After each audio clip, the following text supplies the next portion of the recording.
말씀의 제목은 광야의 영성이란 제목으로 함께 하나님 말씀 나누겠습니다. 설교를 시작하면서 우리 성도님들께 제가 한 가지 기도 제목이 있습니다. 뭐냐면 설교가 짧게 하여 주시옵소서. 그래서 꼭 기도해 주셔서 날이 더운데 우리 설교를 쌈박하게, 또 제가 설교를 아주 간단하게 준비하려고 했는데 우리 성도님들 생각하다 보니까 하나님께서 말씀을 많이 주셨어요. 그래서 아주 쌈박하게 끝낼 수 있도록 계속해서 기도하는 마음으로 설교 들어주시면 대단히 감사하겠습니다. 오늘 1절 말씀, 그래서 본문도 짧게 정했습니다. 한 구절입니다. 우리 예수님께서 광야로 들어가시는 장면이 사복음서 전체는 아니지만 이 복음서를 살펴보게 되면 예수님께서 광야로 들어가시는 장면이 빠지지 않고 나오게 됩니다. 우리가 신앙생활을 하다 보면, 또 성경을 읽고 묵상하다 보면 우리의 신앙생활의 여정을 여러 가지 문학적 표현으로 표현한 것들을 우리가 볼 수 있어요. 예를 들면 시편 23편에 있는 말씀처럼 여호와는 나의 목자시니 내게 부족함이 없으리로다. 그가 나를 쉴만한 물가로 인도하시며 나를 푸른 초장으로 인도하신도다. 이렇게 아름다운 표현도 있죠. 그런데 이제 23편을 가만히 묵상하다 보면은 우리가 상상하고 기뻐하고 꿈꾸는 어떤 푸른 초장만 나오는 게 아니라 뭐도 나오죠? 사망의 음침한 골짜기도 나오죠. 거기는 별로 가고 싶지 않은데 그 고백에 나옵니다. 근데 오늘 본문이 또 그래요. 우리 예수님 따라가는 길이 꽃길만 걸으세요 라는 그런 길이면 좋겠는데 예수님이 광야를 가셨습니다. 예수님이 광야를 가셨다는 것은 내가 광야에 들어가니까 나 어떻게 하는지 잘 봐 라고 말씀하시는 것이 아니라 너도 광야로 들어가야 해 라고 말씀하시는 내용입니다. 그래서 예수님이 가셨다면, 우리 교회 이름이 예수 따라가는 교회잖아요, 그렇죠? 예수님 광야로 가셨으니까 우리도 광야로 가야 되겠죠. 이 침묵은 뭐죠? 네. 괜찮습니다. 전혀 낙심하거나 상처받지 않아요. 괜찮아요. 네, 감사합니다. 예수님이 광야로 가셨다면 우리도 다 광야로 따라 들어가야 됩니다. 왜냐하면 목적이 있기 때문이죠. 1절 보시면 이런 표현이 있습니다. 그때 예수께서 성령에 이끌리어라는 표현이 너무나 중요합니다. 예수님이 광야에 들어가시는데 예수님은 자기 의지로 얼마든지 하실 수 있는 분이셨어요. 그런데 굳이 성령에 이끌리어 가셨다라는 표현을 여기 기록하고 있습니다. 여기에 두 가지 중요한 축복이 있습니다. 광야에 들어가게 되는 중요한 두 가지 축복. 첫 번째, 성령에 이끌려 가기 때문에 첫 번째, 손해보는 것 같지만 손해보는 것이 아니다라는 점입니다. 우리 인간의 눈으로 보게 되면 광야에 들어가면 손해보는 것 같아요. 내가 뭔가 뭐라고 될까요? 시간을 낭비하는 것만 같고 내 힘을 낭비하는 것만 같고 허비하는 것만 같습니다. 근데 그렇지 않습니다. 누굴 따라 들어갔기 때문에? 성령님을 따라 들어가기 때문에. 우리가 이런 믿음이 있어야 됩니다. 성령님이 하시는 일 중에 사람이 손해보게 하신 일은 하나도 없다. 네, 감사합니다. 이 침묵, 믿음의 침묵인 줄로 믿습니다. 네, 괜찮습니다. 네, 날이 덥잖아요.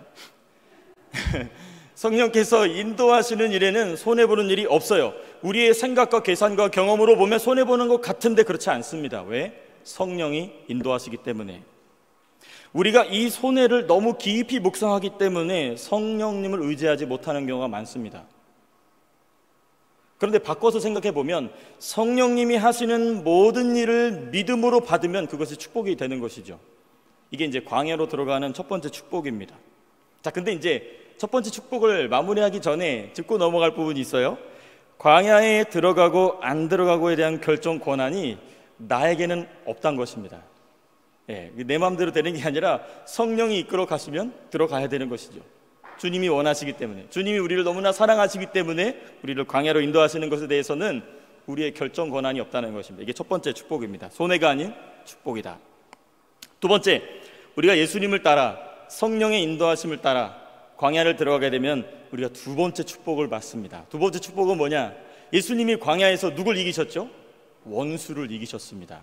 저와 여러분들이 성령의 인도하심을 따라 인생에 때때로 광야를 들어가게 될 때에 엎어지고 넘어지고 실수하는 것, 실패하는 것 같지만 끝내는 주님께서 이기게 하십니다. 원수를 이기게 하십니다. 자, 근데 이 원수를 이긴다는 게 왜 중요하냐? 단순히 원수를 무찔렀기 때문에, 내가 미워하고 싫어하는 나를 골탕 먹이는 원수를 내가 무찔렀기 때문에, 이겼기 때문에 오는 그 쾌감 때문에 주님이 우리를 이기게 하시냐? 아닙니다. 원수의 시험을 이겨야 주님을 신실하게 섬길 수 있습니다. 이 부분이 중요합니다. 우리 주님이 광야에서 성령의 인도하심을 따라 마귀의 시험을 이기셨어요. 마귀의 시험을 이기시자마자 주님이 무슨 사역을 시작하냐면 공생의 사역을 시작하십니다. 동일합니다. 주의 성령께서 저 여러분들을 예수님이 가신 길과 같이 광야로 인도하실 때 우리가 넘어지는 것 같고 때때로는 너무나 비참하게 패배하는 것 같지만 그렇지 않습니다. 그 주의 성령께서 인도하심으로 우리를 원수의 시험으로부터 이기게 하십니다. 근데 그 이기게 하시는 궁극적인 목적이 무엇이냐? 주님을 신실하게 섬기게. 여기서 주님을 그냥 섬기는 게 아니라 신실하게, 원수를 광야에서 이길 때, 성령의 인도하심을 따라 이길 때 우리로 하여금 주님은 무엇을 준비시키시냐? 주님을 신실하게 섬길 수 있는 하나님의 사람으로 만들어 가신다는 점이죠. 이게 우리가 광야에 들어가게 될 때, 성령의 인도하심을 따라 광야에 들어갈 때 누리게 되는 두 번째 축복입니다. 광야에서 원수의 시험을 이긴 사람이 사역의 현장에서, 사역이라는 것은 주님을 섬기는 것입니다. 단순히 교회에서 무슨 직분을 맡아서 하는 것뿐만 아니라 그 모든 것, 우리의 삶 전체가 이제 주님을 섬기는 삶이지 않습니까? 주님을 섬기는 삶의 현장 속에서, 그 사역의 현장 속에서 발생하는 원수의 시험을 대적하고 이길 수 있게 됩니다. 제가 책을 찾아보니까 읽어보진 않았어요. 근데 그런 책이 있더라고요. 승리하는 습관이라는 책이 있더라고요. 좋은 책인 것 같아요. 꼭 한번 보세요. 전 읽어보진 않았습니다만 이런 책이 있더라고요. 승리하는 습관. 주님께서 우리를 광야로 부르십니다. 그러니까 사실상 광야는 어떤 실전 현장이기보다도 훈련장인 것이죠. 그러니까 광야 훈련장에서 성령과 함께 마귀의 시험을 이기는 사람은 주님을 섬기는 사역의 현장 속에서 이기는 것이 무엇인지를 배우게 된다는 것이죠. 그래서 사역의 현장보다 광야에서의 시험이 사실 더 쉽다는 것입니다. 이 부분이 중요한 이 핵심입니다. 광야에서 누리게 될 두 번째 축복의 핵심인 것이죠. 자, 이렇게 제가 오늘 이렇게 성령의 인도하심을 따라 광야에 들어가시는 예수님의 모습을 살펴보는데 두 가지 목적이 있습니다. 지금 두 가지 축복 말씀드렸어요. 첫 번째는 광야는 손해보는 곳이 아닙니다. 왜냐? 성령이 인도하시는 곳이기 때문에. 두 번째, 광야에 들어가면 어떤 축복이 있냐? 원수를 이기는 곳이기 때문에. 두 번째 축복입니다. 원수를 이김으로 우리는 주님을 신실하게 섬길 수 있게 됩니다. 이게 두 가지 축복입니다. 자, 그러면 이 목적, 광야의 영성이란 제목으로 이 예수님이 들어가신 광야를 우리가 살펴보는 두 가지 목적이 있습니다. 첫 번째 목적, 광야에서 되도록이면 빨리 나오시라는 겁니다. 광야에 40년 동안 있다가 죽어나가는 사람들이 많았어요. 우리가 성경을 보니까 그랬죠. 근데 어떤 사람은 광야를 순간에 끝냅니다. 어떤 사람은 광야를 40년 내내 돌아도 자기가 광야에 있는 거 몰라요. 근데 어떤 사람은 내가 지금 광야에 들어왔구나. 내가 여기서 배워야 될 것이 무엇인가. 그걸 배우는 사람은 주님이 광야에서 꺼내주십니다. 우리가 이 요나를 생각해 볼 수 있겠죠. 요나가 물고기 뱃속에 들어갑니다. 물고기 뱃속에서 물고기를 두들겨 패요. 그럼 어떻게 될까요? 물고기는 더 깊은, 심해 깊은 곳으로 내려가겠죠. 근데 요나서 2장에 보니까 뭐 하죠? 요나가 통곡하며 하나님께 회개합니다. 그러니까 이 물고기 어떻게 하냐면 물 밖으로 나오는데 요나가 가야 할 사역의 현장에다가 요나를 뱉어놓습니다. 걸어서 금방 갈 수 있는, 니느웨로 금방 갈 수 있는 거리에, 그러니까 뱃삭스를 아끼게 된 것이죠. 이와 마찬가지로 광야 안에서 광야에 들어와 있다는 것을 인정해야 되고, 광야에 들어와서 내가 배워야 될 것인지를 빨리 배우는 사람은 광야를 빨리 나갑니다. 근데 광야에서 배워야 될 것을 배우지 못하게 되면 너무 힘들어지는 인생이 되는 것이죠. 저 여러분들은 이 말씀을 통해서 하나님께서 저 여러분들에게 인생의 광야를 주셨다면 빨리 나갈 수 있게 되기를 주님으로 축복합니다. 감사합니다. 네. 두 번째, 광야의 영성을 살펴보는 두 번째 목적은 무엇이냐면, 내가 지금 어떤 광야에 있는가, 또 내가 어떤 광야로 가야 하는가를 살펴보기 위해서 그렇습니다.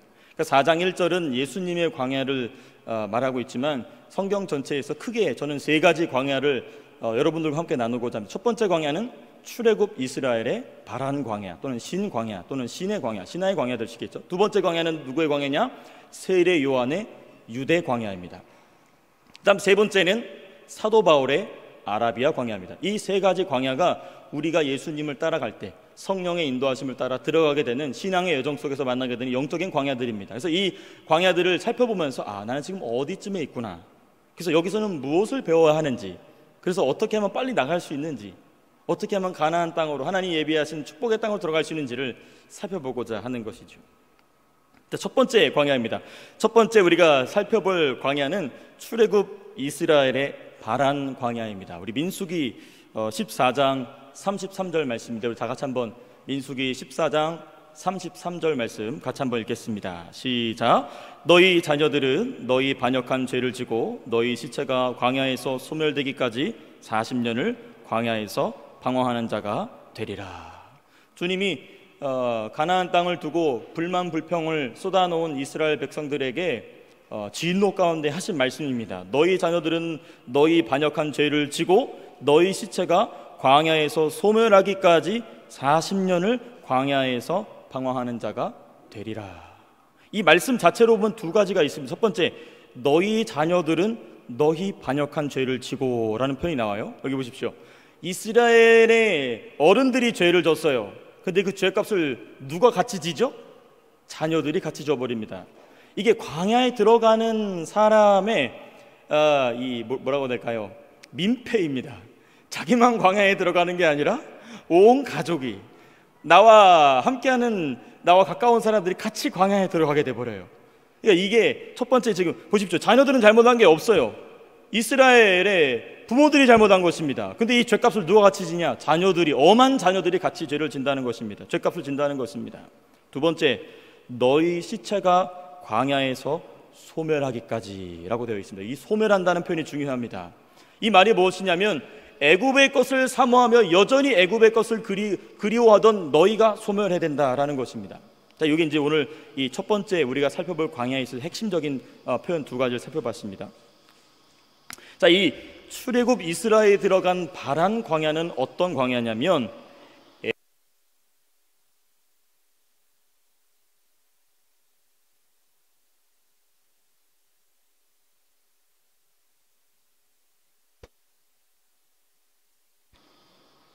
스피커가 이제 들어왔습니다. 네. 잠잠할지어다 예수 이름으로. 하나님 말씀을 전하려고 그러니까 이게 너무 감동이 됐나 봐요. 이 장비들이. 네, 정신을 못 차린 것 같습니다. 네. 어디까지 했죠? 네, 들어왔습니다. 출애굽 이스라엘의 바란 광야는 어떤 광야냐? 애굽과 분리되는 곳입니다. 애굽을 버리는 곳입니다. 보십시오. 표면적으로는 애굽에서 나왔어요. 그렇죠? 하나님께서 10가지 재앙을 애굽에다가 막 때려 박으심으로, 제가 이런 표현을 죄송합니다. 때려 박았다는 표현 죄송합니다. 네. 애굽을 10가지 재앙으로 내리치심으로, 이러면 좀 이제 교양 있는 표현이 되겠죠. 네. 10가지 재앙으로 내리치심으로 이스라엘 백성들을 꺼내셨어요. 육신적으로는 꺼내셨습니다. 그런데 홍해를 건너자마자 무슨 일이 시작이 되죠? 그들 속에 있던 애굽이 나옵니다. 눈에 보이는 애굽은 사라졌어요. 육신적으로 자신들이 거주하던 애굽은 사라졌습니다. 그거 중요한 거 아닙니다. 눈에 보이지 않는 내 안에 들어와 있는 애굽이 홍해를 건너자마자 나타나기 시작합니다. 표면적으로는 애굽에서 나왔으나, 육신적으로는 애굽에서 나왔으나 430년 동안 익숙해진 애굽의 모든 것이 여전히 이스라엘 백성 안에 남아있는 것이죠. 430년 동안 살았으니까 이제는 혈통만 유대인일 뿐이지 이스라엘 백성일 뿐이지 정신적으로나 영적으로나 사상적으로나 모든 문화적으로나 이 사람들은 애굽 사람입니다. 그죠? 우리가 호주에서 2세대, 3세대만 보더라도 우리 청년들과 우리 다음 세대 아이들을 이렇게 섬기면서 대화해보면, 얘들아 너는 한국 사람이니 호주 사람이니? 우리는 호주 사람인데요. 조금의 망설임 없이 나는 호주 사람이라고 얘기합니다. 저는 그게 잘못됐다고 얘기하는 게 절대 아닙니다. 이와 같이 한 세대만 지나도 그 정체성이 바뀌는데 430년인의 시간이면 어마어마한 세월 동안 이 이스라엘 백성으로서의 하나님의 선민으로서의 정체성은 거의 없어졌다고 봐도 무관하죠. 오히려 그 당시에 중동의 정세를 붙잡고 있었던 애굽의 문화는 그 당시 최고의 문화입니다. 그 최고의 문화 가운데 흠뻑 젖어 있는 상황이었겠죠. 그러니까 하나님께서는 이 이스라엘 백성을 바란 광야로 부르셔서 뭘 토해내게 하시냐? 그 애굽의 모든 것을 토해내는 것입니다. 애굽을 버리게 하는 것이죠. 그래서 하나님께서는 이 광야 가운데 무엇을 사용하시냐면 환경을 사용하십니다. 관계를 사용하십니다. 물질을 사용하십니다. 질병을 사용하십니다. 원수들, 이방 민족들이죠. 원수들을 사용하셔서 그것들 다 도구로 삼으셔서, 전부 도구로 삼으셔서 이스라엘 백성 안에 남아있는 애굽의 것들을 남김없이 드러내십니다. 남김없이.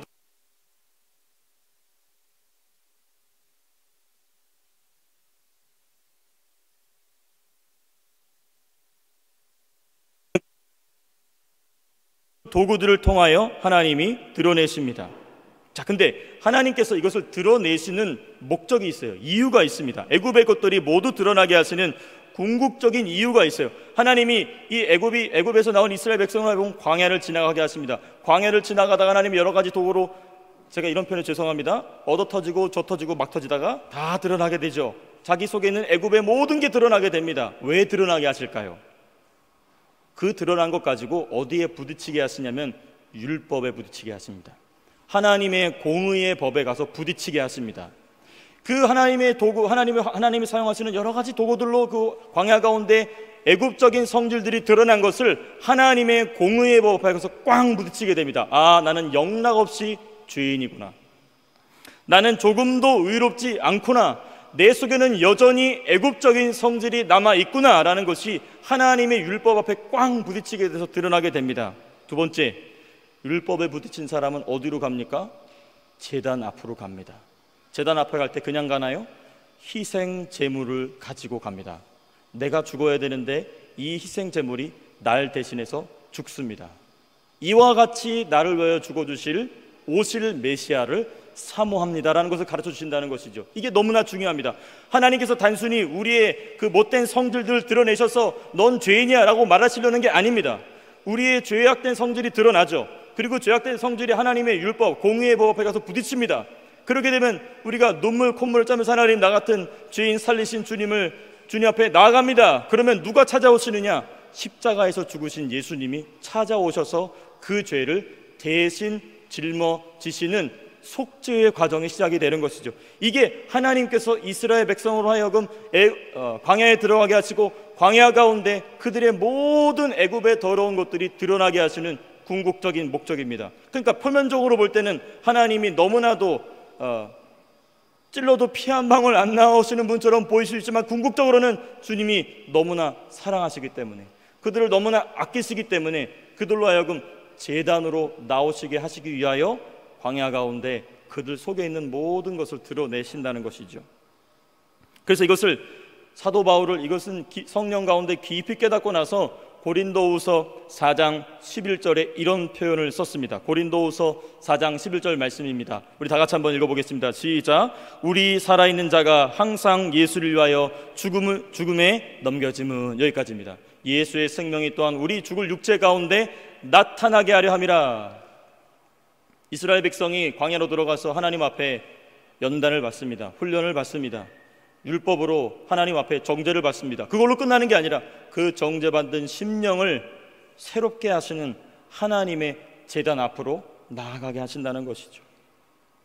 자, 근데 각 광야마다 이정표가 있습니다. 이런 과정을 통해서 하나님 앞에 점점 다가가게 되고 이스라엘 백성은 점점 애굽의 것들을 벗어나게 됩니다. 근데 여기서 중요한 이정표가 있어요. 아, 이 광야가 끝나가게 된다. 이 광야에서 내가 더 이상 시달리지 않아도 되겠다라는 이정표가 있습니다. 그 이정표가 무엇이냐? 바로 쪼개진 반석입니다. 이스라엘 백성들이 광야길을 가다가 쪼개진 반석을 만나게 되죠. 그 쪼개진 반석을 만나게 되면서 거기서 터져나온 생수를 마시게 됩니다. 이게 바로 이스라엘 백성들의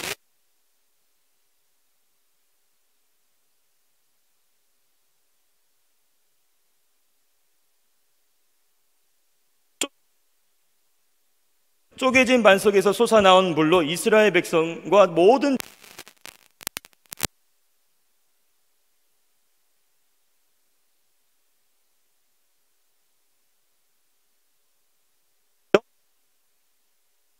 이 사람들이 어디까지 왔다, 이제는 조금만 더 나아가면 된다라는 이정표가 바로 무엇이냐? 쪼개진 반석입니다. 이 쪼개진 반석에서 흘러나온 물로 이스라엘 백성들이 전부 살아나게 되죠. 자기만 살아나는 것이 아니라 나와 함께하고 있는 사람, 그리고 이스라엘 백성들이 몰고 가던 그 모든 짐승들까지 전부 다 살아나게 되는 놀라운 역사가 일어나게 됩니다. 이것은 무슨 의미하냐? 두 가지를 의미합니다. 첫 번째, 십자가를 지신 예수님에게서 흘러나오는 생명수입니다. 우리가 광야길을 가다가 광야가 지치죠. 오늘처럼 무더위로, 그죠? 또 발에는 계속해서 모래가 들어오면서 발이 상하게 됩니다. 여러 가지 짐승들과 독이 있는 벌레들이 와서 위협합니다. 호시탐탐 노리고 있는 이방 민족들이 이스라엘 백성을 쳐다보고 있습니다. 그런 길을 가다 보면 지치고 낙심하고 좌절하게 되겠죠. 이거 도대체 언제 끝나는 것인가? 모든 걸 다 놔버리고 싶고 포기하고 싶어질 때에 무엇을 마시게 되느냐? 십자가에서 흘러나오는, 우리 주 예수님으로부터 흘러나오는 생명수를 마시게 된다는 것입니다. 이게 광야길에서 만나게 될 이정표의 첫 번째 특징입니다. 두 번째 특징은 무엇이냐? 예수님이 그렇게 십자가를 지심으로 쪼개지심과 같이 나도 쪼개지게 된다는 것입니다. 그래서 요한복음 7장 38절에 사도 요한이 뭐라고 적었냐면, 제가 읽어드리겠습니다. 그 배에서 생수의 강이 흘러나오리라 하시니라고 돼 있어요. 예수님에게서만 생명수가 흘러나오는 것이 아니라 광야 가운데 깨지고 부서지고 넘어지고 무너진 사람에게서 주님이 무엇을 흘러나오게 하시느냐? 그 속에서 생수의 강이 흘러나오게 하신다는 것입니다. 출애굽 이스라엘 광야인 바란 광야를 지나가고 있는 사람이 이정표를 만났다는 증거는 무엇이냐면, 그 사람 속에서 생수의 강이 흘러나오느냐입니다.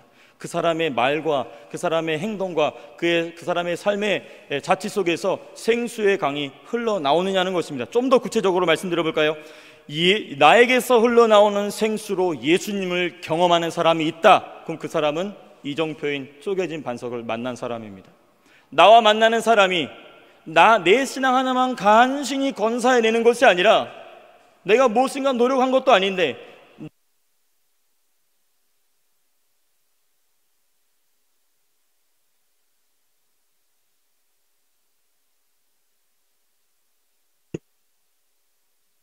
사람인 것입니다. 이걸로 할까요? 감사합니다. 원, 투. 감사합니다. 네. 두 번째입니다. 이스라엘이 지나갔던 바란 광야를 지나가면서 중요한 두 번째, 하나님 주신 두 번째 목적이 있습니다. 무엇이냐? 애굽을 버리는, 자아가 깨지는 과정을 통해 하나님은 이스라엘 백성을 거대한 군대 조직으로 만드셨다는 것입니다. 이게 너무나 중요합니다. 하나님께서 애굽 땅에서 나온 이스라엘 백성을 광야로 보내십니다. 광야로 들어와서 그 속에 있는 더러운 모든 애굽적인 것들이 다 드러나게 하세요. 율법으로 부서지게 합니다. 제단 앞에 나와 다시 한번 하나님의 의로우심을 입게 하십니다. 근데 그 과정 가운데 주님이 이스라엘 백성을 통하여 만들고자 하시는 게 있어요. 무엇을 만드시냐? 오합지졸 같았던, 콩가루 지방 같았던 이스라엘 장정만 60만인 이 민족을 군대로 바꾸십니다. 하나님 나라의 군대로 바꾸십니다. 우리가 민수기를 살펴보게 되면은 민수기의 구조가 어떻게 되어 있냐면, 누가 누굴 낳고 무슨 족장에 누가 있다가 쭉 나옵니다. 그러다가 성막을 중심으로 12지파가 어느 위치에 서 있어야 될지를 배정해 줍니다. 이건 뭐와 같냐면요, 군대가 전투할 때 전투의 진영을 의미합니다. 그러니까 이 성막은 합참 사령부겠죠. 그리고 각 12지파는 군단이겠죠. 야전 사단이 되는 것입니다. 하나님께서 이 광야 가운데에 복잡다단한 이런 모든 사건과 사고들을 통하여 이스라엘 백성을 무엇으로 만드시느냐?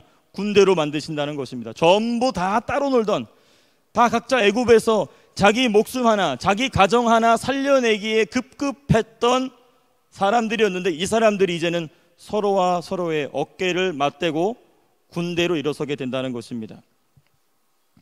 영적인 바란 광야에서 모진 연단과 고된 훈련을 받은 사람은 교회 조직 안에서 자기의 위치와 자기의 역할을 알게 됩니다. 내가 이 역할을 해야 되겠구나. 그래서 다음 주 사역 신청서에 여러분들 이름을 꼭 적으실 수 있기를 주님으로 축복합니다. 침묵의 아멘인 줄로 믿습니다. 네. 하나님께서 저와 여러분들을 광야로 부르시고 죽도록 훈련시키시는 이유가 있습니다. 군대로 만드시기 위함입니다. 내 옆 사람을 위해서 기꺼이 죽어줄 수 있는 영적인 군대로 만드시기 위함인 것이죠. 하나님께서 하나님께서 저 여러분들을 광야로 부르시고 우리를 쪼개진 반석과 같이 쪼개시게 되고 우리 속에서 예수의 생명이 흘러나게 되고 그것을 경험하는 사람이 많아지게 되면 그 사람을 통하여, 그런 사람이 많은 교회가 하나님의 영적인 군대로서 멋지게 영적인 싸움을 승리해 나갈 수 있는 것이죠. 여기에 중요한 게 있습니다. 이때에 기름 부음이 흐르기 시작합니다. 위에서부터 아래로.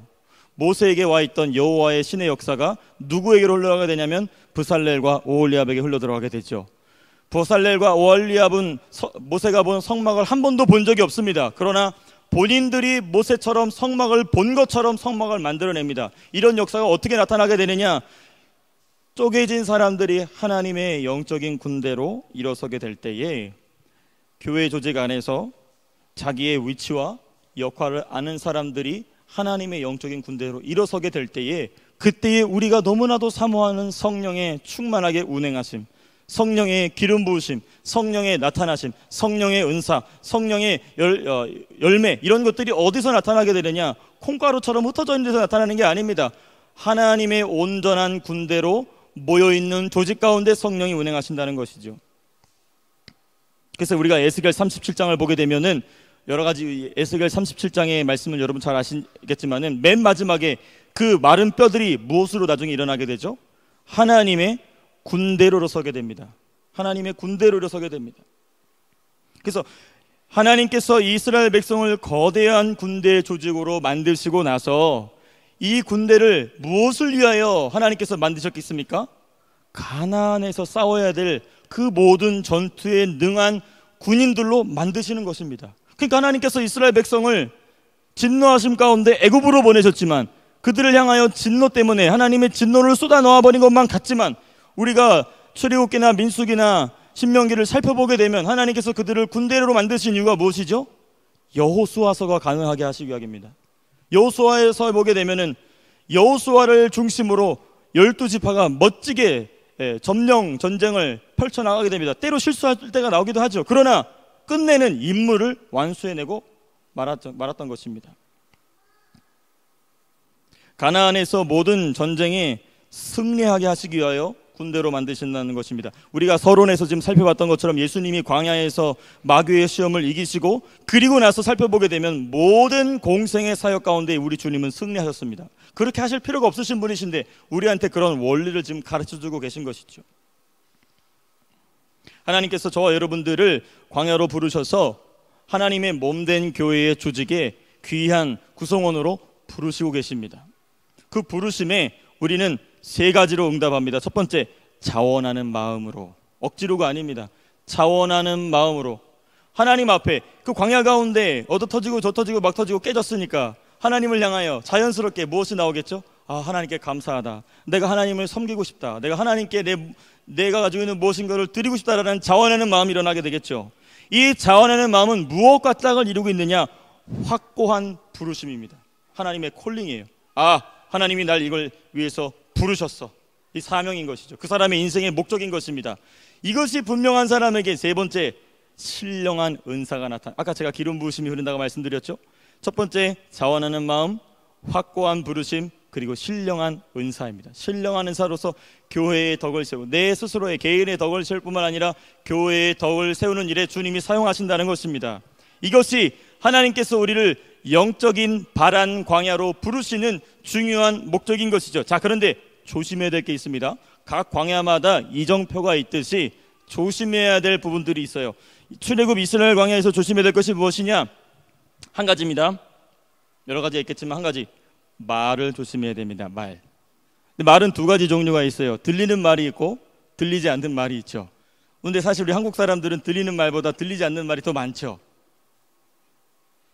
네, 공감대가 지금 형성되지 않고 있습니다. 죄송합니다. 네. 말을 조심해야 됩니다. 이 영적 바람 광야에서 조심해야 될 것이 말을 조심해야 되는데, 왜 어떤 말을 조심해야 되느냐? 부정적인 말을 조심해야 됩니다. 불평하는 말을 조심해야 됩니다. 불신하는 말을 조심해야 됩니다. 원망하는 말을 조심해야 됩니다. 짜증내는 말을 조심해야 됩니다. 정서영 목사 짜증내는 말 잘해요. 이거 조심해야 됩니다. 짜증내는 말 조심해야 돼요. 낙심하고 좌절하는 말 해서는 안 됩니다. 생각에서부터 해서는 안 됩니다. 제가 몇 개 적어봤어요. 니만 예수 믿냐? 혼자 예수 믿냐? 어지간히 믿어라.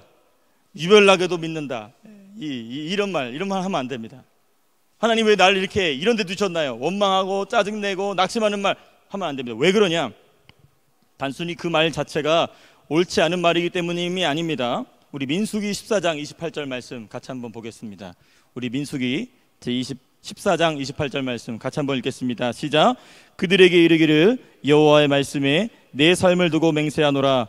너희 말이 내 귀에 들린 대로 내가 너희에게 행하리니.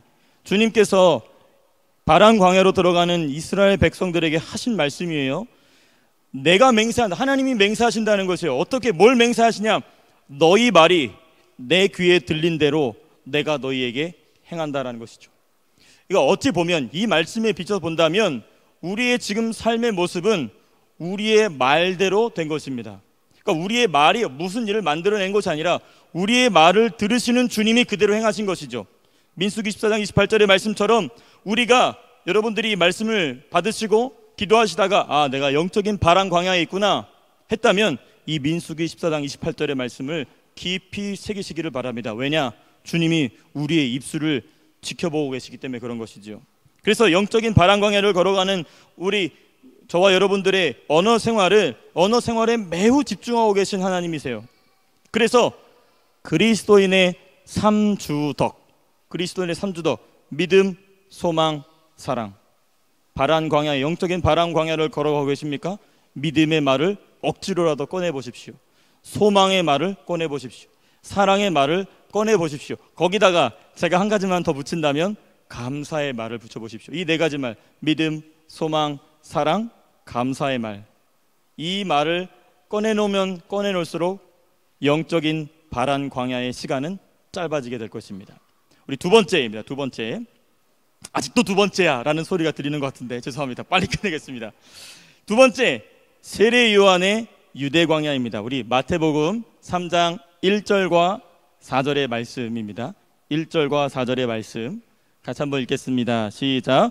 그때에 세례 요한이 이르러 유대 광야에서 전파하여 말하되 이 요한은 낙타털 옷을 입고 허리에 가죽띠를 띠고 음식은 메뚜기와 석청이었더라.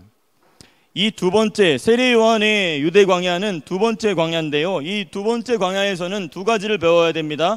경건의 삶이 무엇인지를 배우는 것이죠. 경건의 삶. 두 번째는 일하시는 예수님으로 기뻐하는 곳입니다. 일하시는 예수님으로 기뻐하는 곳입니다.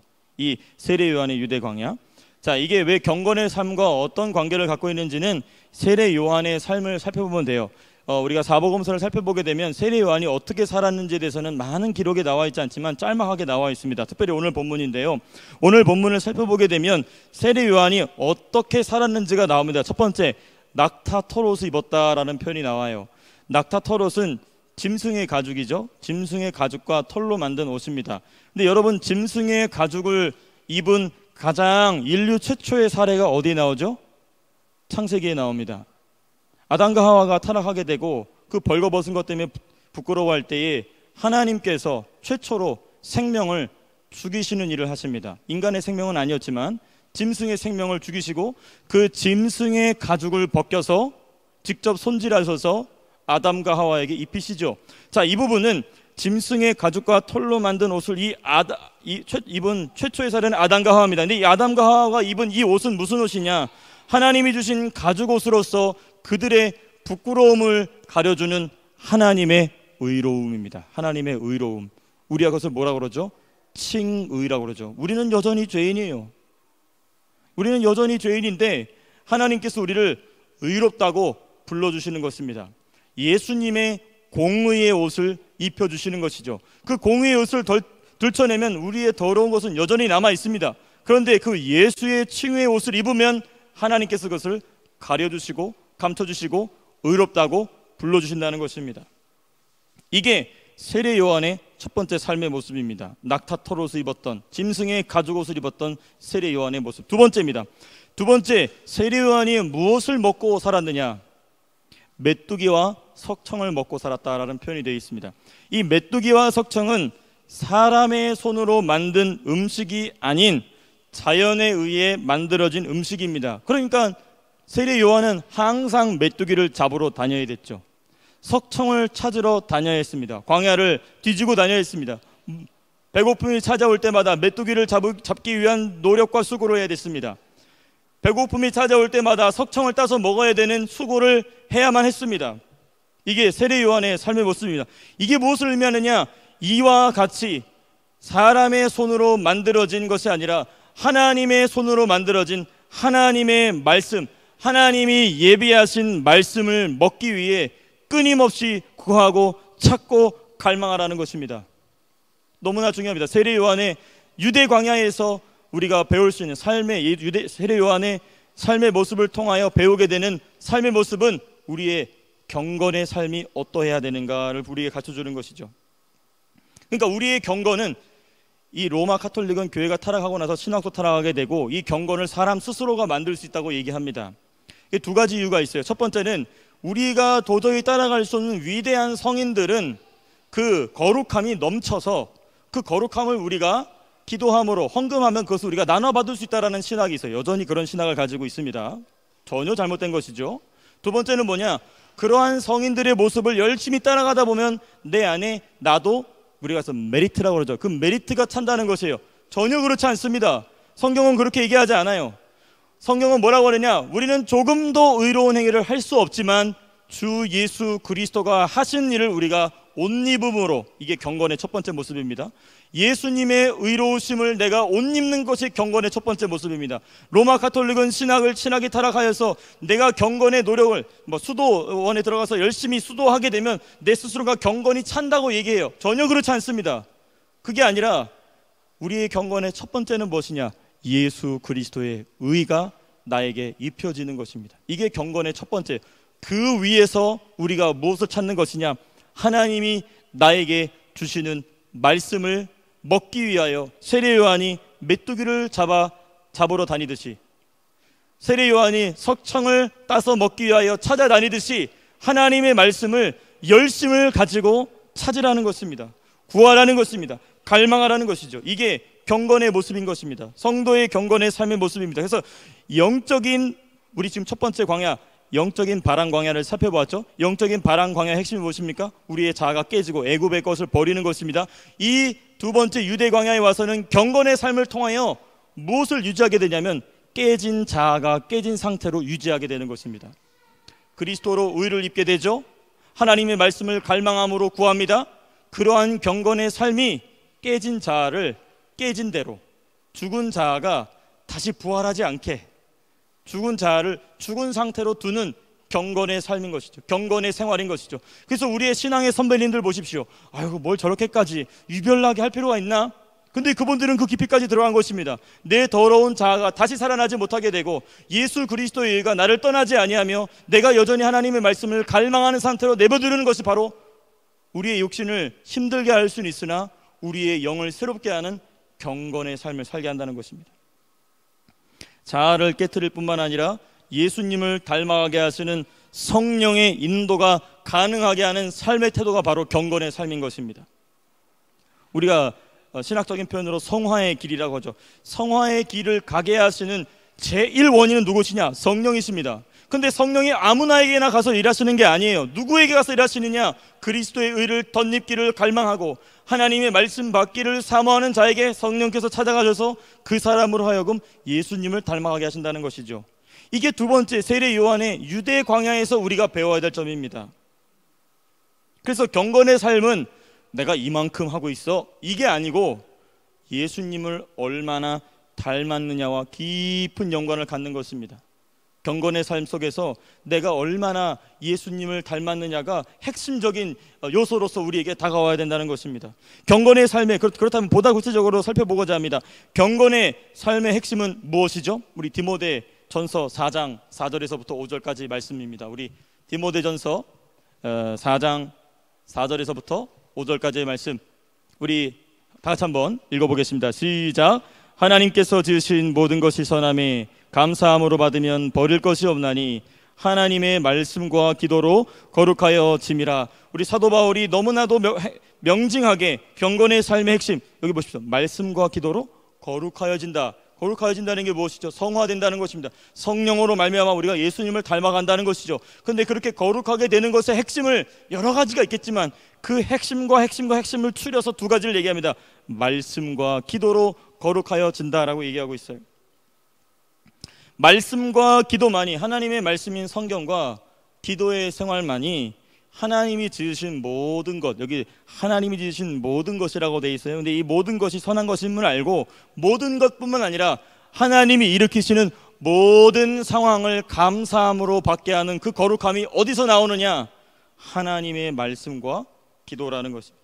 하나님의 말씀과 기도로 하나님이 내 삶 속에 있는 모든 것, 모든 사람, 모든 상황, 모든 현상 가운데, 모든 현실 속에 그것을 감사함으로 받아 버릴 것이 없게 하신다는 것입니다. 이게 바로 경건 생활의 힘인 것입니다. 우리가 세례 요한이 지냈던 그 유대 광야에서 배워야 할 경건의 삶의 모습인 것입니다. 이 경건의 삶의 모습을 살아가는 사람에게 나타나는 이 유대 광야에서 두 번째 우리가 배우게 되는 것 무엇이냐? 일하시는 예수님으로 인한 충만한 기쁨인 것이죠. 우리 요한복음 3장 29절에서부터 30절 말씀 같이 한번 읽어보겠습니다. 시작. 신부를 취하는 자는 신랑이나 서서 신랑의 음성을 듣는 친구가 크게 기뻐하나니 나는 이러한 기쁨으로 충만하였노라. 그는 흥하여야 하겠고 나는 쇠하여야 하리라 하니라. 아멘. 제가 지금 너무 소리를 지르고 있나요? 죄송합니다. 여러분들이 너무 집중해서 잘 들어주고 계셔서 지금 소리를 높인 걸 조금 낮춰서 하겠습니다. 우리가 또 높아졌네요. 세례 요한이 예수님이 일하시는 것을 보고 충만한 기쁨을 얘기하고 있어요. 보십시오. 사람들이 지금 이 본문은 무슨 장면이냐면 사람들이 자기를 떠나서 예수님에게로 향하자 기뻐하는 세례 요한의 모습입니다. 자, 그런데 예수님이 그렇게 일하시는 것을 보고 예수님에게 사람들이 모이는 것을 보고 기뻐하지 않았던 사람들이 대다수입니다. 보십시오. 사람들이 자기들을 떠나 예수님으로 향하자 시기한 바리새인들이 있습니다. 바리새인들과 사두개인과 대제사장들의 그 모든 사람들이 자기들에게 와서 굽실굽실 거리다가 예수님께 찾아가니까 예수님을 죽이고 싶어 하기까지 시기합니다. 두 번째, 사람들이 자기들을 떠나 사도들에게로 향하자 사도들을 시기한 유대인들이 있습니다. 유대인들은 사도 바울을 죽이려고 끝까지 따라갑니다. 그런데 이상하게도 세례 요한은 사람들이 자기를 떠나 예수님께로 찾아가자 뭐라고 얘기합니까? 나는 이러한 기쁨으로 충만하다라고 얘기하고 있어요. 어떻게 이게 가능했을까요? 왜 가능했느냐? 세례 요한은 성령으로 하나님의 말씀을 관통했기 때문에 예수님을 알아봤다는 것입니다. 그 당시 예수님을 시기하던 바리새인들, 사두개인들, 대제사장들이 성경을 모르는 사람들이었을까요? 헤롯이 물어봅니다. 메시아가 어디서 태어나겠느냐? 유대 땅 베들레헴입니다. 막히지도 않고 대답했던 사람들이에요.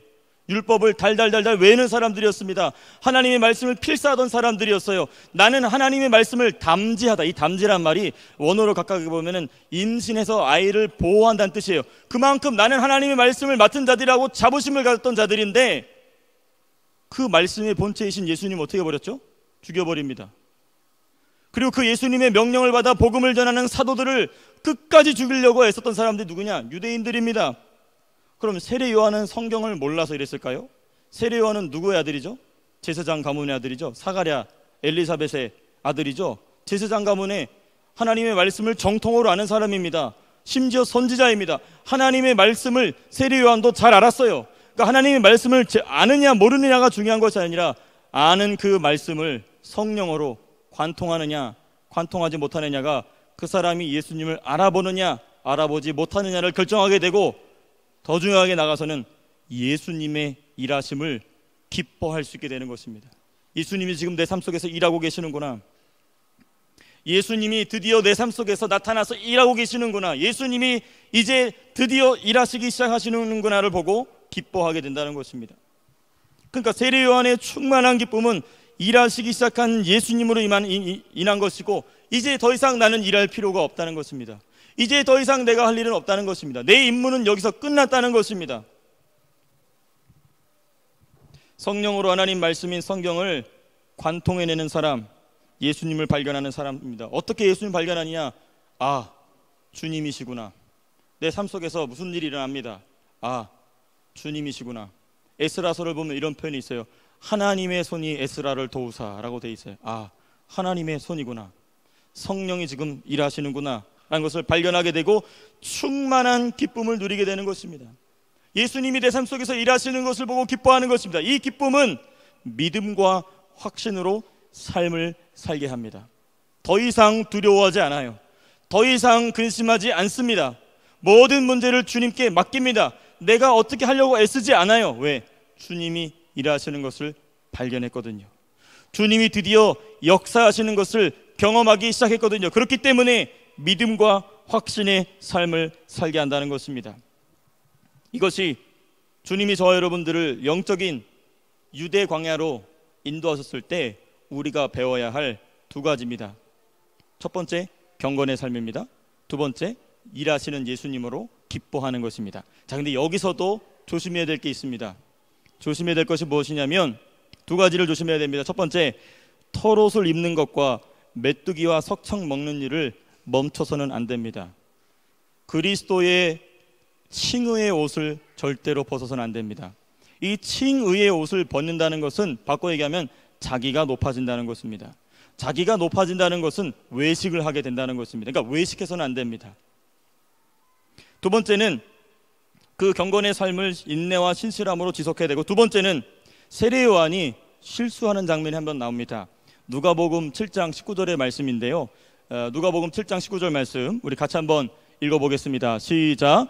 요한이 그 제자 중 둘을 불러 주께 보내어 이르되 오실 그이가 당신이 오니이까 우리가 다른 일을 기다리리오이까 하매. 여기 보면 이거는 명백히 세례 요한의 실수입니다. 세례 요한이 이와 같은 실수를 해요.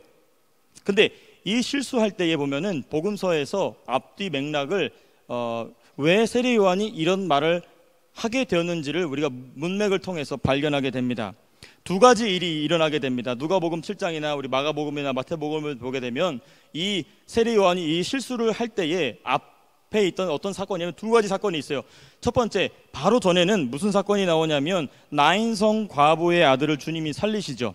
근데 주님이 죽은 사람을 살리신 것 가지고 이 세례 요한이 이런 말을 한 것이 아니라 죽은 사람의 관을 예수님이 만지십니다. 이건 유대 율법에서는 절대 해서는 안 되는 일인데 예수님이 관을 만지시죠. 자, 근데 그 앞에 보면은 한 가지 일이 더 있어요. 무슨 일이 있냐면 백부장이 너무나 사랑하는 종을 주님이 고치시잖아요.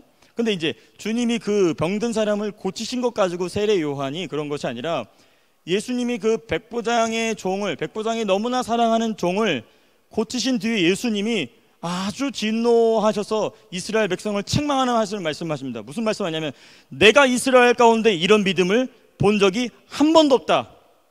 너희가 이 사람을 믿은 것 같지 않냐면 바깥 어두운 데 가서 바깥 어두운 데로 쫓겨나리라. 주님이 아주 심하게 유대인들을 책망하시는 장면이 나옵니다. 그러니까 이 두 가지인 거죠. 유대인을 아주 책망하시는 예수님의 모습, 그리고 죽은 사람의 관을 만진 예수님의 모습. 이게 뭐냐면요, 지금 이 부분을 제가 다 강의에서 설교할 수 없지만 핵심은 이겁니다. 고정관념으로 인하여 예수님이 일하시는 것을 제한해서는 안 된다는 것입니다. 예수님이 저와 여러분들의 삶 가운데 일하시죠. 그러면은 내 경험과 내 이해력과 내 이성과 내 철학을 뛰어넘는 일을 하실 때가 있으십니다. 근데 그때 내 고정관념으로 예수님의 일하심을 제한해서는 안 됩니다.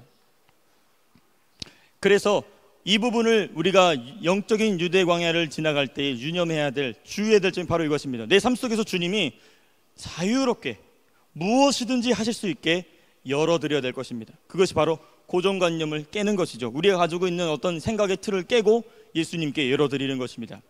이것이 우리가 제가 여러분들과 살펴보고자 하는 두 번째 영적인 광야의 모습입니다. 세 번째, 드디어 마지막입니다. 네, 드디어 마지막 광야는 무엇이냐? 사도 바울의 아라비아 광야입니다. 우리 갈라디아서 1장 17절의 말씀 같이 한번 읽어보겠습니다. 같이 읽겠습니다. 시작. 또 나보다 먼저 사도된 자들을 만나려고 예루살렘으로 가지 아니하고 아라비아로 갔다가 다시 다메섹으로 돌아갔노라. 우리가 바울의 영적인 여정을 살펴보게 되면 바울이 약 3년 동안, 성경학자들에 의하면 약 3년 동안 아라비아 지역으로 내려갔던 것을 우리가 살펴볼 수 있습니다. 사도행전에는 이 부분이 생략돼 있어요. 누가 그 부분을 왜 생략했는지는 모르겠어요. 근데 이 부분이 갈라디아서에 보면은 자기의 신앙에 대한 고백을 이야기하면서 이 17절, 갈라디아서 1장 17절에 가보면은 사도 바울이 이렇게 자기가 지금 아라비아로 갔었다라는 얘기를 밝힙니다. 근데 이 아라비아에서는 두 가지입니다. 첫 번째, 성령과 깊이 동행하는 것을 배우는 곳이 아라비아 광야입니다. 영적인 아라비아 광야.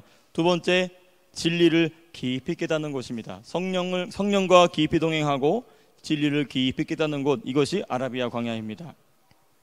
자, 성령과 더욱 깊이 동행하는 곳이다 라는 표현에서 우리가 발견하게 되는 것은 무엇이냐면 사도 바울의 언어 습관입니다. 사도 바울은 복음을 전할 때 항상 이 두 가지 얘기를 했어요. 불신자에게는 주 예수를 믿으라, 신자에게는 너희가 믿을 때에 성령을 받았느냐. 이 두 말로 모든 하나님의 말씀의 가르침이 시작이 됩니다. 불신자에게 찾아가서는 주 예수를 믿어야 된다. 예수님이 너를 위해 죽으신 구원자시다라고 얘기합니다. 예수 믿는 사람에게 가서는 무엇을 얘기하느냐? 너희가 믿을 때에 성령을 받았느냐라고 물어보게 되는 것이죠. 이게 사도 바울의 주된 복음을 전하는, 하나님의 말씀을 전하였던, 말씀을 가르치던 사도 바울의 언어 습관입니다. 이것이 어떻게 가능했느냐?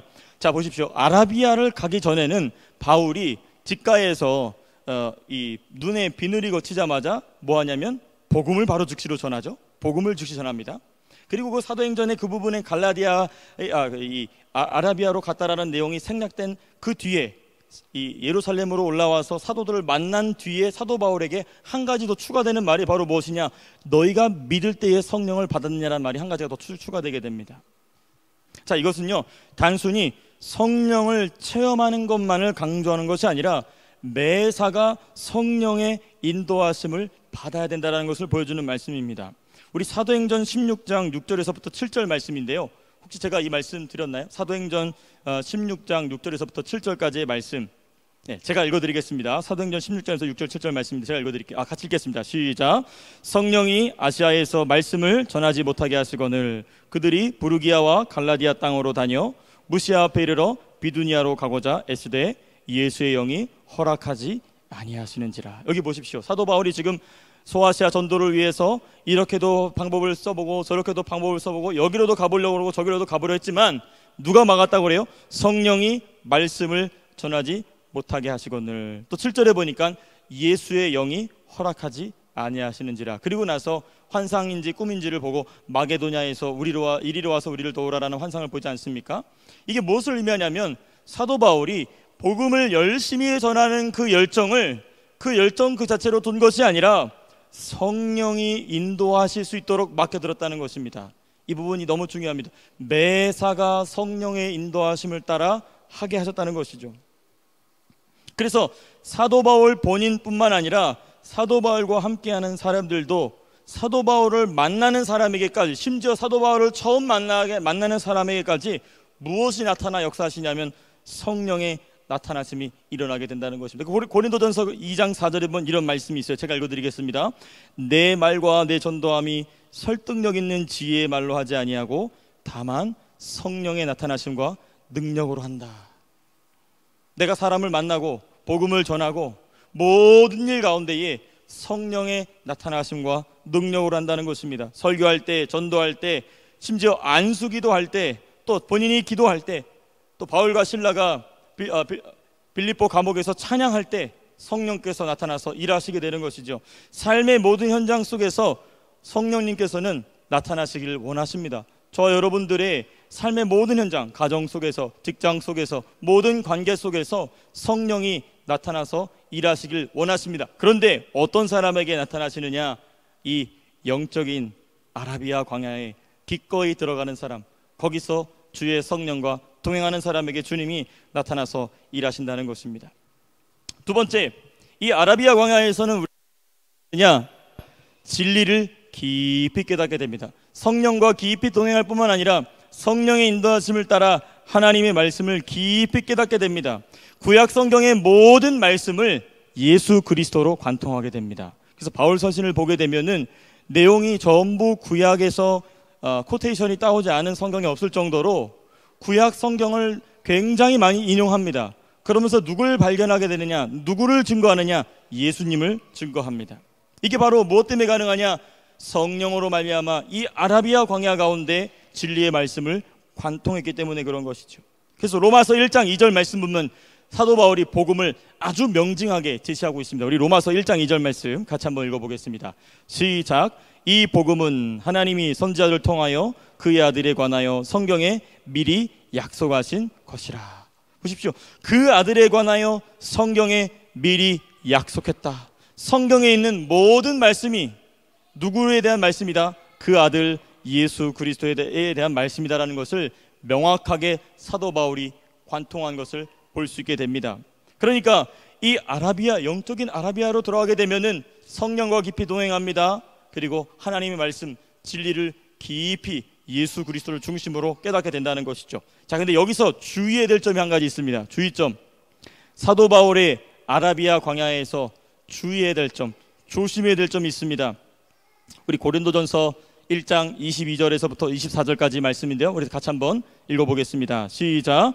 유대인은 표적을 구하고 헬라인은 지혜를 찾으나 우리는 십자가에 못 박힌 그리스도를 전하니 유대인에게는 거리끼는 것이요 이방인에게는 미련한 것이로되 오직 부르심을 받은 자들에게는 유대인이나 헬라인이나 그리스도는 하나님의 능력이요 하나님의 지혜라. 22절이 핵심입니다. 유대인은 표적을 구하고 헬라인은 지혜를 찾으나 라고 되어 있어요. 표적을 구하는 유대인들의 헤브라이즘, 지혜를 찾는 헬라인들의 헬레니즘. 더 쉬운 말로 표현하면요, 눈에 보이는 것과 느끼는 감성으로 판단하지 말라는 것입니다. 이 아라비아 광야는 우리를 성령으로 말미암아 진리의 말씀으로 인도하는 광야인데, 여기서 우리로 하여금 잘못된 길로 들어가게 하는 것이 무엇이냐? 우리의 눈에 보이는 것과 내 마음의 감정으로 느껴지는 것이 우리를 distract, 그 방향에서 길을 떠나게 한다는 것입니다. 두 번째, 나의 경험과 이성으로 판단하지 말고 오직 주의 성령으로 판단하라는 것입니다. 이것이 이 세 번째 아라비아 광야에서 저 여러분들이 조심해야 될 부분인 것입니다. 말씀을 맺겠습니다. 우리 주님은 저 여러분들을 너무나 사랑하십니다. 그래서 우리를 부르실 때는 있는 그대로 불러주십니다. 그래서 있는 그대로 주님 앞에 나와라. 내 모습 그대로. 주님 받으시지 않습니까? 근데 주님은 우리를 너무 사랑하시기 때문에 있는 모습 그대로 안 두시죠. 네, 아름다운 모습으로 우리를 바꾸십니다. 그죠? 그 바꾸시는 여러 가지 도구들이 있어요. 우리를 푸른 초장으로 인도하셔서 바꾸시기도 하시지만 때때로는 광야와 같은 길을 걷게도 하십니다. 그 광야는, 다시 말씀드리겠습니다, 광야는 절대로 손해보는 곳이 아닙니다. 왜? 성령이 인도하시기 때문에. 그 광야에 들어가실 때는 믿음으로 담대히 걸어가게 될 때 주님이 우리에게 복 주시는 줄로 믿습니다. 주님께서 저 여러분들을 광야로 부르셔서 원수로부터의 찾아오는 시험을 이기게 하십니다.